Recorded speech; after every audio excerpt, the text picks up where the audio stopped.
our 70th anniversary with a promise of more service to the community.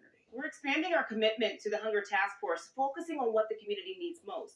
Food deserts are areas where people have difficulty accessing fresh food and produce. Tonight, we're looking at one way the Hunger Task Force is trying to close that gap. Customers lined up, ready and waiting. Before the truck pulls up, before the steps come out, before the market opens for business. You're here every month? Yes, I'm here every month. Margie Thompson I'm not getting that much. is one of the first on board. What is after this potatoes? She's shopping on a Tuesday afternoon, Onions, coffee, yogurt, butter. just feet from her home in the parking lot of her apartment complex. The produce, Baby carrot. meat and dairy, And I just need a butter and I'm done. all tucked into one aisle. On this side is all the fruit. The mobile market is a converted car trailer. People have a lot of different varieties that they can choose from. It's not a food pantry. The market is an actual grocery store on wheels, open to everyone.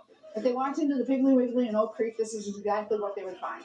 On a smaller scale, Piggly Wiggly is a partner supplying and selling the food. Do you want to receive? Hunger Task Force Over your basket. owns and operates the market.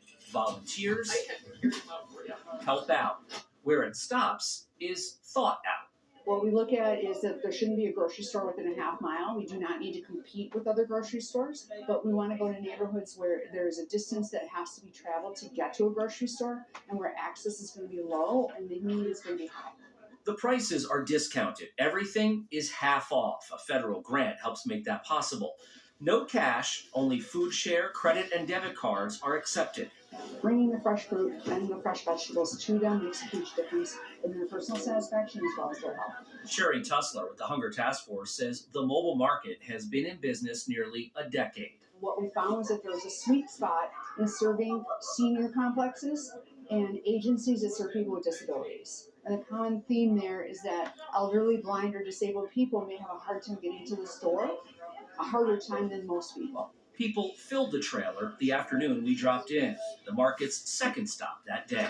So what happens? Does it go back to the grocery store after that and then they restock and then head up to the next location? We do 2 a day because we need to restock. This is your first time using the mobile market? Yes, it is. Leela Bolden is recovering from an injury. She's waiting outside while another person picks out her items. What does it mean to have a grocery store that actually pulls up to the curb to comes to An you? awful lot. I think that's a great thing for people that's housebound or elderly people that can't get to the stores. 1942, what a saving. Less than $20 for the coffee, pork, veggies, and other items